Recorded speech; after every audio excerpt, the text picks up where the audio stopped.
Before we start, leave a like and subscribe to Heroes of Faith for more epic Bible stories. Just as faith lights the path, your like lights up our work.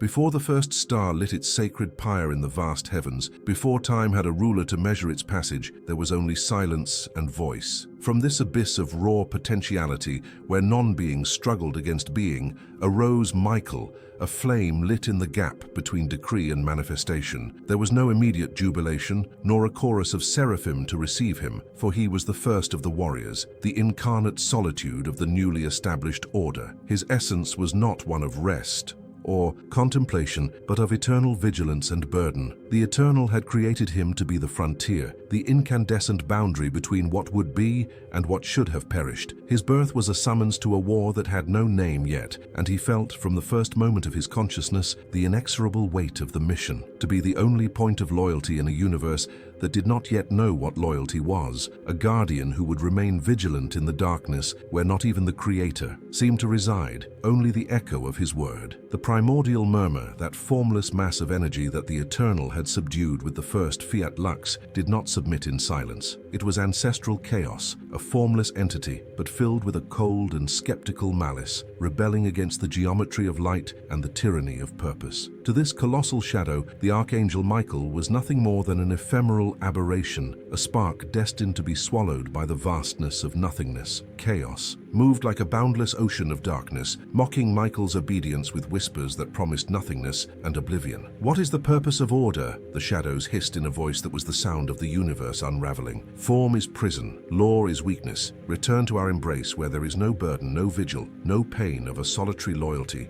that no one witnesses." Miguel's ordeal at that moment was not only against strength, but against the temptation of despair and the seduction of returning to non-being. The Archangel, enveloped in a light that did not warm but defined, remained motionless. The blade that the Eternal had entrusted to him was not of metal, but of discernment, capable of cutting through the lies of disorder. The immensity of chaos surrounded him, and solitude was a frigid cloak that tested the fiber of his being. He was the first, and as far as his eyes of light could see, the only one to answer the call. Doubt, like a cold worm, tried to lodge itself in his conscience. If the purpose is so great, why am I alone? Where is the glory that was promised to me, if the only reality I see is the darkness that engulfs me? But in that oppressive silence, Michael did not cry out for physical help. He clung to the only certainty that had been given to him. The word of the Creator was the law. His faith was not blind hope, but the absolute conviction that the decree was more real than the shadow that threatened him. It was at this peak of solitude, when the mass of darkness seemed about to close in on him, that the turning point of destiny manifested. There was no thunder, nor an audible voice, but an influx of energy that did not come from outside, but erupted from the center of his own essence. It was the certainty of the covenant, the profound understanding that his existence was not a coincidence, but purpose in action. The sword of light, which until then seemed only a symbol, ignited with the fire of unconditional obedience. The Eternal had not abandoned his first warrior. He had made Michael the very manifestation of his will, the point where order and chaos would meet, and where faith would become the insurmountable frontier. This was not just a battle, it was the foundation of the cosmos, and Michael's loyalty was the firmest foundation of all creation to come. He advanced, no longer as a solitary being, but as the sword of divine justice. Chaos, in its ancient arrogance, interpreted the Archangel's advance as a final act of desperation, an insignificant spark attempting to defy the eternal night. The entity of darkness condensed, forming a colossal face of nothingness whose features were abysses that sucked in the light, and whose voice was the silence that precedes annihilation. Michael, before his unwavering decision, had been a light of pure purpose, yet still susceptible to testing, a being whose existence depended on an external decree. Now, in the center of darkness, he was transforming. The ordeal was forging him from a mere executor into a pillar of reality. The contrast was stark. On one side, the brutal and destructive form that promised the death of the nascent universe. On the other, a solitary figure whose only weapon was the conviction that the Creator's word could not return empty, a vivid contrast between anarchy and absolute fidelity. The dark mass surged forward, not with a war cry, but with the silent pressure of an ocean of non-existence. It tried to engulf Michael, not to destroy him with fire or blades, but to extinguish him, to make him forget his essence and his purpose. The Archangel felt the chill of cosmic indifference, the temptation to succumb to eternal sleep, where battle did not exist. His heart of light, however, did not tremble. He did not fight with the strength of his arms, but with the weight of his obedience. Each step he took into the darkness was a negation of the lie of chaos. He saw, with the clarity of faith, that the shadow had no real substance, only the illusion of power conferred upon it by the absence of light. This vision, this conviction, was his shield, and it prevented him from being consumed, transforming the embrace of death into a mere translucent veil. The climax arrived, not amidst a roar, but in absolute silence, where the universe held its breath. Michael, reaching the pulsating heart of the dark entity, raised the sword of discernment. The blow was not swift, it was deliberate, weighed with the authority of one who executes a just and inevitable sentence. The blade did not cut the shadow, it injected order into the core of chaos. What followed was not an explosion of violence, but an explosion of geometry. Each line of light emanating from the point of impact was a decree. Here is the limit, here is the form, here is the purpose. Chaos, confronted with the truth of its own nothingness, could not resist. It disintegrated, not into pieces, but into physical laws, into vectors of energy that became the foundations of galaxies yet undreamed of. The implosion of primordial chaos was not the end of something, but the glorious beginning of everything. Where before there was only oppressive darkness, now there was a light so vast and glorious that it ignited in a single instant myriads of suns which stood firm in space as incandescent witnesses to the Archangel's faithfulness. The cosmos, which was once an amorphous threat, now became a sanctuary of order and beauty, the before and after of the ordeal engraved in fire and light. Michael remained at the center of this new dawn, bathed in the glory of a triumph that was not over the enemy, but over doubt and despair. His solitude had transformed into the most honorable position, the first prince of the Heavenly Armies, whose legacy was written not on scrolls, but in the very fabric of the universe, an eternal tale that faith,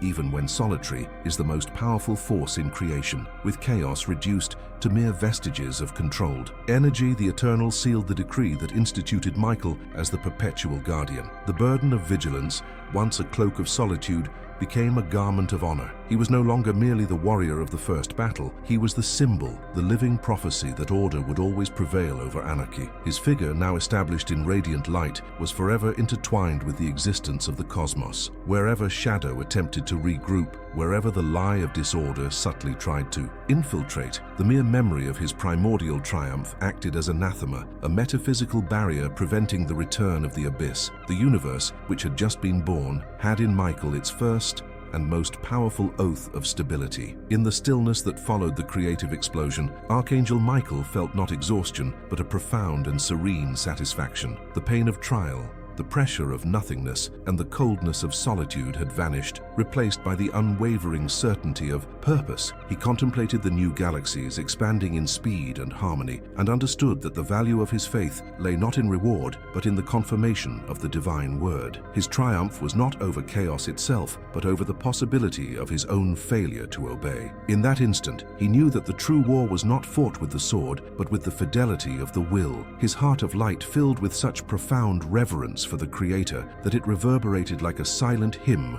cradling the birth of the stars. Ages passed, though time remained a malleable substance. The Eternal, in his infinite wisdom, saw that the burden of vigilance, though borne perfectly, need not be borne in utter solitude. From the same fire of purpose that forged Michael came other beings of light, the Heavenly Armies. They were not equal in authority, but they were equal in devotion, and their creation was the first act of companionship granted to the prince. Michael, the first and solitary guardian, became the commander, and his story of trial and triumph was the first lesson to be engraved in their essences. His journey, from an isolated being confronted by doubt to a leader surrounded by loyalty, was living proof that individual faith always culminates in an unbreakable alliance, a legacy of courage that would inspire all future battles. The sword of light, the weapon forged in the silence between decrees, would never be sheathed. It was not a symbol of continuous war, but the manifestation of immutable order. The omnipresent narrator reveals that in all subsequent ages, when the celestial spheres needed adjustment, or when the scales of justice tipped towards shadow, it was this sword,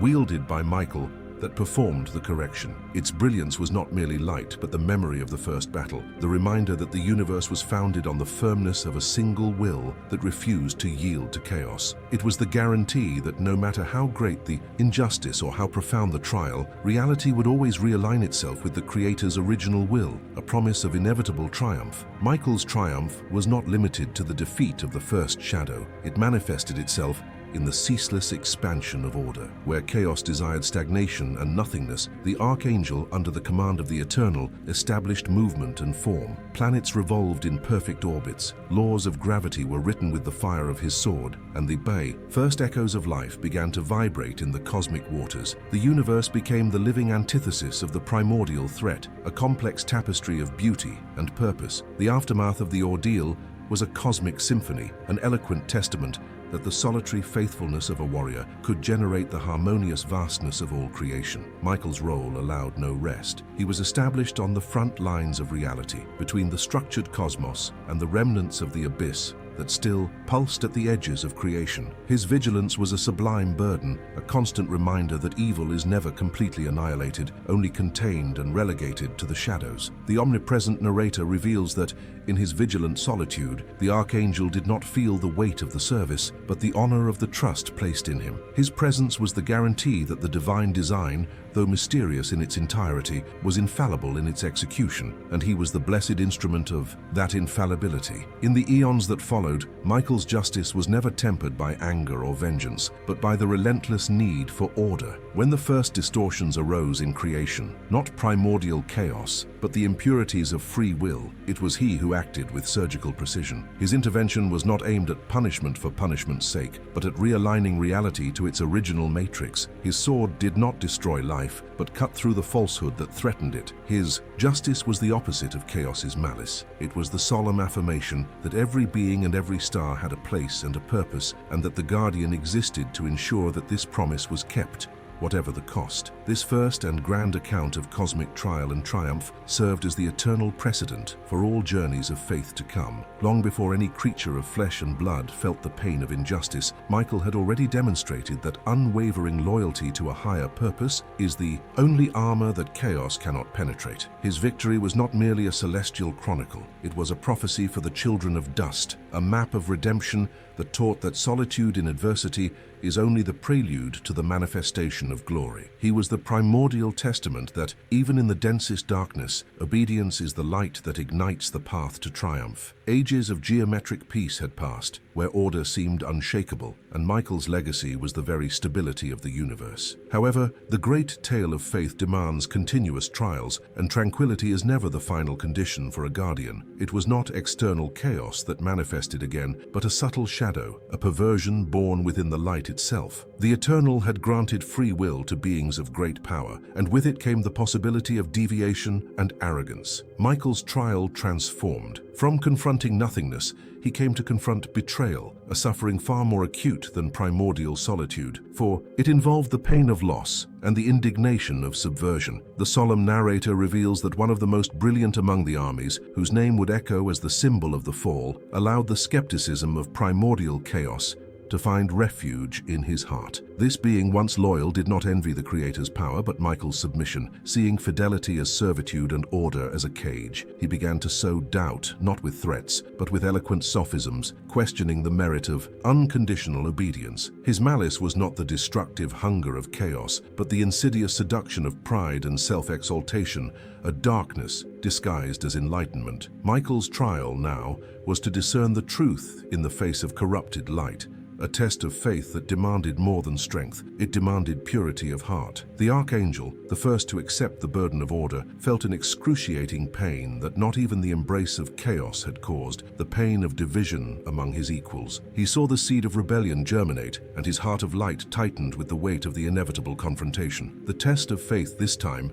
was not about his own validity, but about the validity of divine purpose in the face of freedom of choice. Michael had to take a stand, not as a combatant of blind disorder, but as the judge of loyalty, a role that demanded the painful separation between what was and what should have been. His solitude returned, more intense, for he was isolated. Not because he was alone, but because he was the only one to uphold the non-negotiable truth of obedience amidst discord. When the rebellion reached its peak and treachery openly declared itself against the throne, Michael rose, not with hesitation, but with the same unwavering determination as in his first battle. He did not attempt to negotiate or persuade the fallen.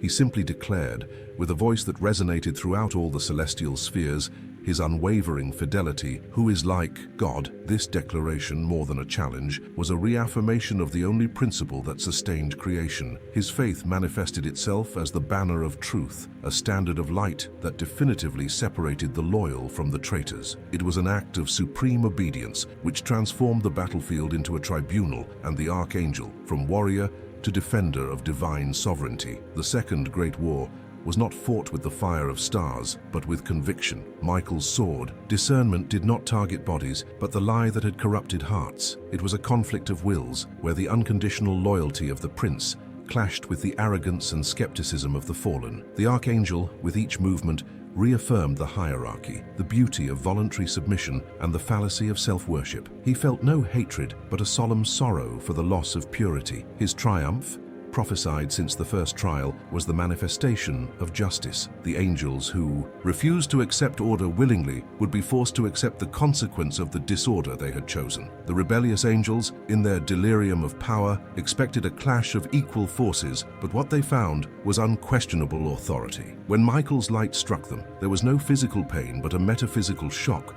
that revealed to them the insignificance of their rebellion against the vastness of purpose. Skepticism gave way to terror, arrogance, to a belated and futile repentance. They saw for an instant the glory of the order they had rejected and the inevitability of their fall. Divine justice did not destroy them, but separated them from the light, condemning them to inhabit the darkness they had embraced. As we continue on this journey, subscribe and walk with us through each new tale, and leave a like to support Heroes of Faith.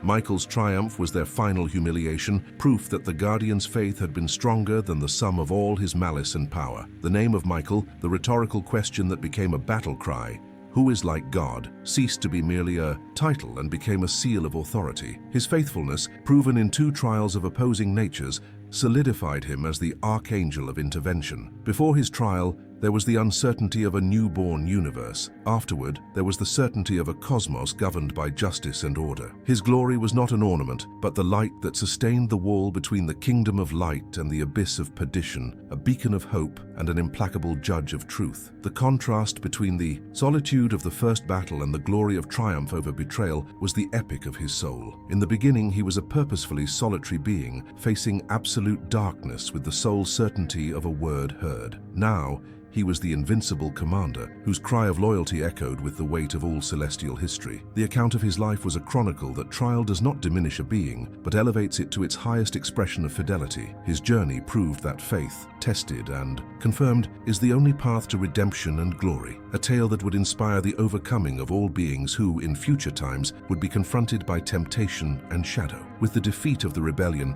a solemn stillness descended upon the celestial spheres, not of exhaustion, but of a peace deeply rooted in justice. Michael resumed his watchtower, now with a richer and more complex understanding of his burden. He had learned that the greatest danger lay not in the brute force of chaos, but in the subtle corruption of the heart and mind. His focus was no longer solely on the cosmic frontier, but on the purity of purpose within the very kingdom of light. His solitude, though less acute due to the presence of loyal armies, was now the solitude of a leader who knows the depth of betrayal and must remain eternally immune to doubt. Long cycles of harmony passed, and the Eternal One began to weave the threads of a new creation, the material world and creatures of flesh. Michael observed this new design with reverence. He knew that the battlefield would shift, that the trial of faith would no longer be confined to the celestial spheres, but would descend to the stage of matter and time. His role expanded from guardian of the cosmos to defender of divine purposes in the new realm. He was the bridge between the primordial order and the imperfect world that was to emerge, the guarantor that the promise of redemption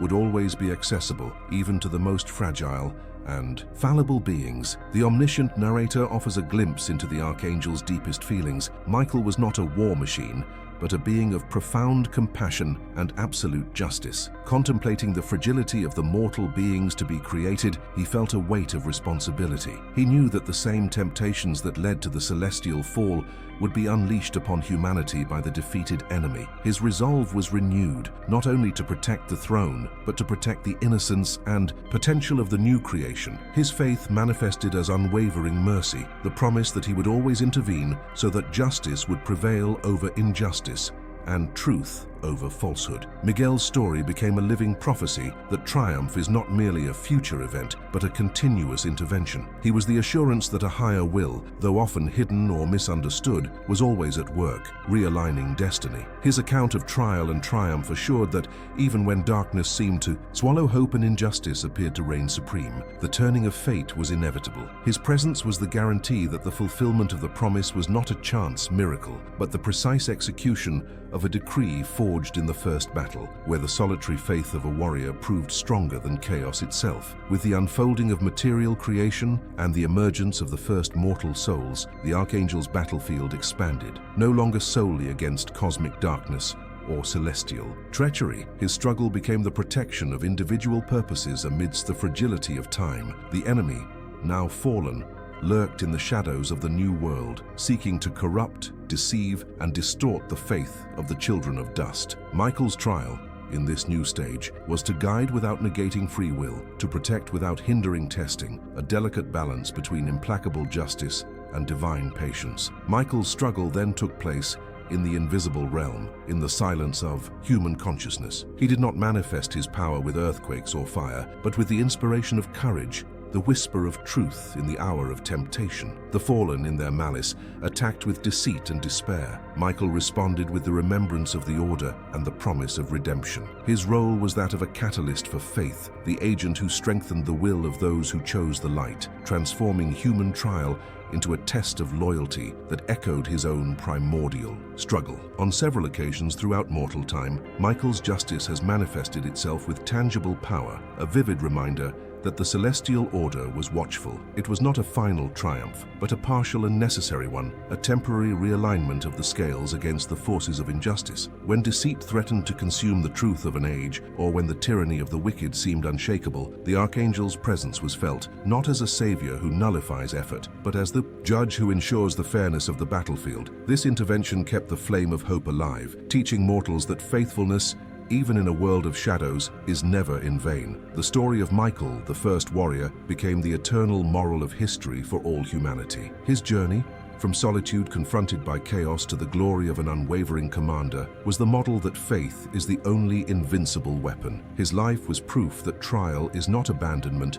but a crucible that forges the soul for greatness. His story, told in whispers of reverence through the eons, instilled courage in the hearts of the righteous and terror in the hearts of the wicked, a living testament that the triumph of order is an inevitable fulfillment of divine promise. The solemn narrator announces that just as there was a first clash and a first betrayal, the great tale of the universe marched inexorably toward a final confrontation, where the remaining shadow of chaos and the malice of the fallen would make a last desperate attack on order. Michael the Prince lived in perpetual readiness, not with anxiety, but with the calm of one who knows the end of the story. His life was a prophecy. His fidelity at the beginning guaranteed victory at the end. His gaze, which had already witnessed creation and fall, was fixed on the dawn of total redemption, the moment when the promise of a universe without shadow would be fulfilled in its fullness. The sword of discernment, the weapon that cut through disorder, was kept in a state of absolute purity, not through polishing but through the constant reaffirmation of its wielder's faith. It did not shine with the light of a star, but with the light of unalterable truth. Its brilliance was a reminder to the universe that chaos had not been destroyed but only contained, and that vigilance was the eternal currency of peace. The detail of this preparation elevated the narrative to an epic tone, showing that the final battle would not be a casual event, but the culmination of a millennia-old design, a meticulous fulfillment of justice. At this point, the narrative seeks to evoke in the reader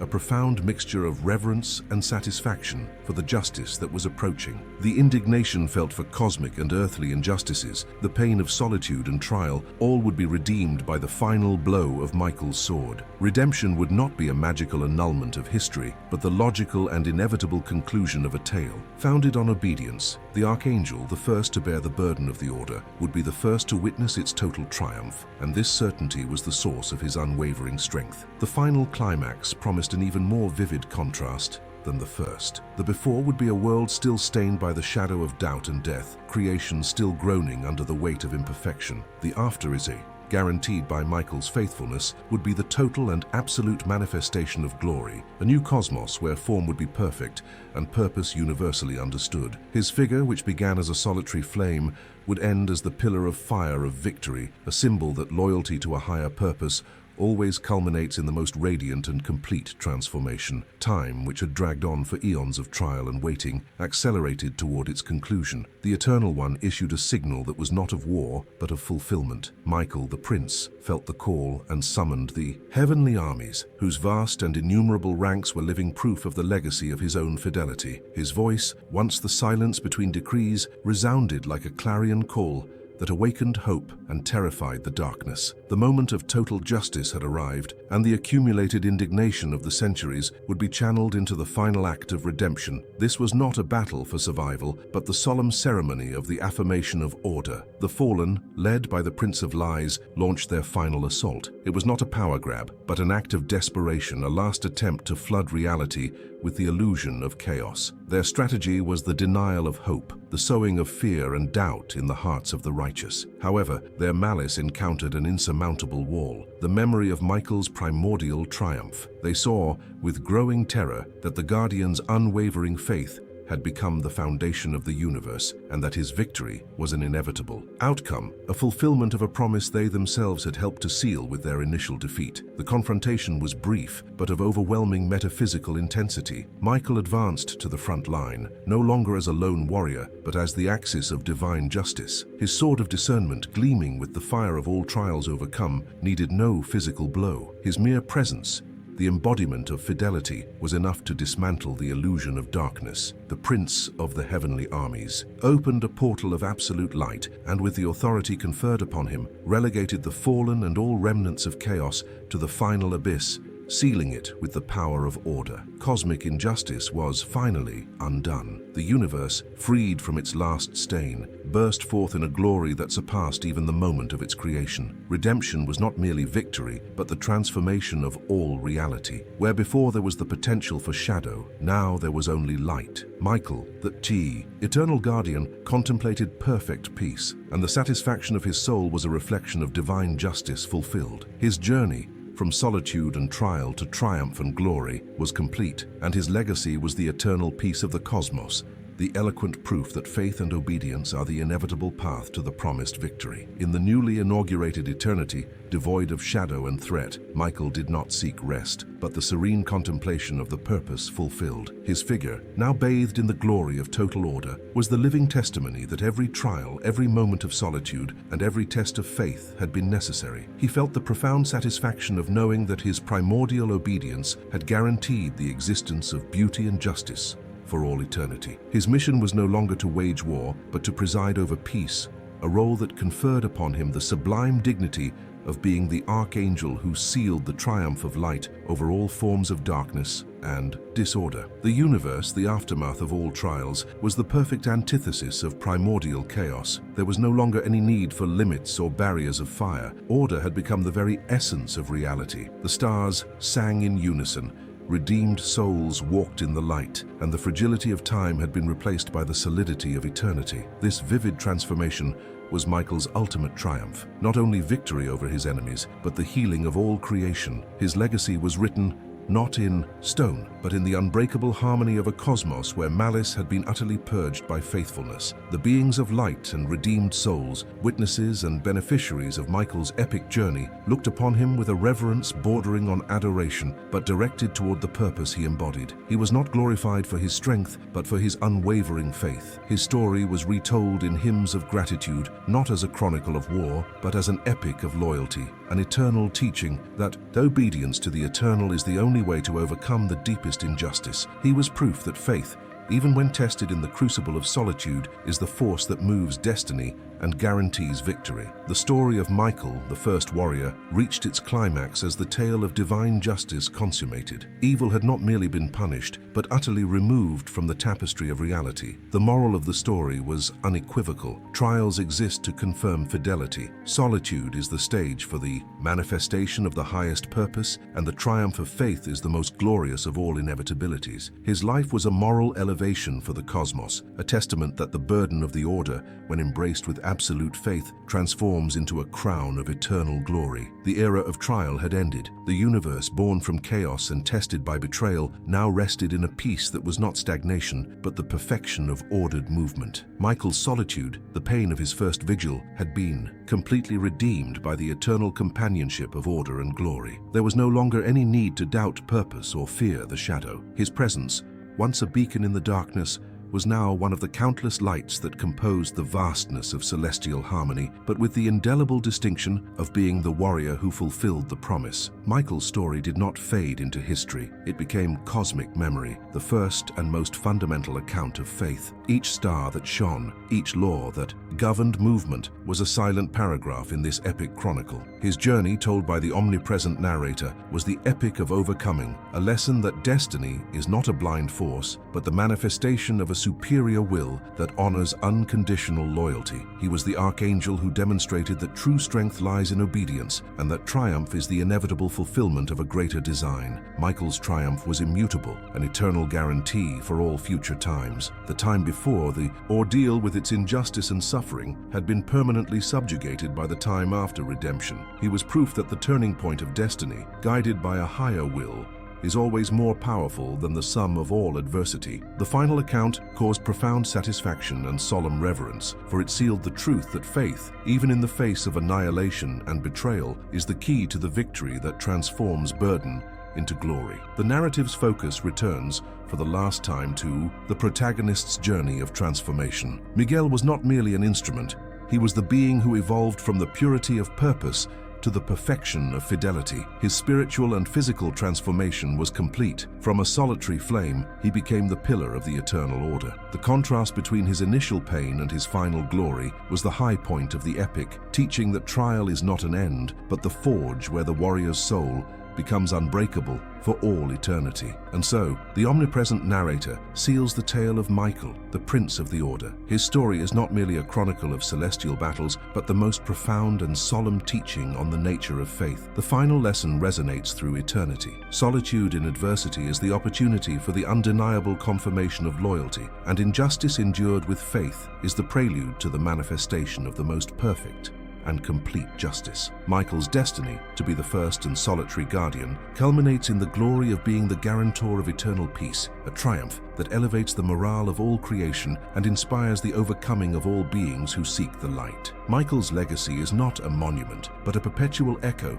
that resonates in the hearts of the righteous and in the recesses of the abyss. Who is like God? This question, which was his battle cry and his declaration of fidelity, is the conclusion of the entire epic. It summarizes the trial, the faith, and the triumph, and seals the fact that Michael's glory does not reside in his own strength, but in his irreproachable obedience to the Creator. His saga is the eternal tale that fidelity to a higher purpose is the only key that opens the doors to redemption and final victory. And so the story of the first warrior remains as the foundation of light for all reality. The tale ends, but faith lives on.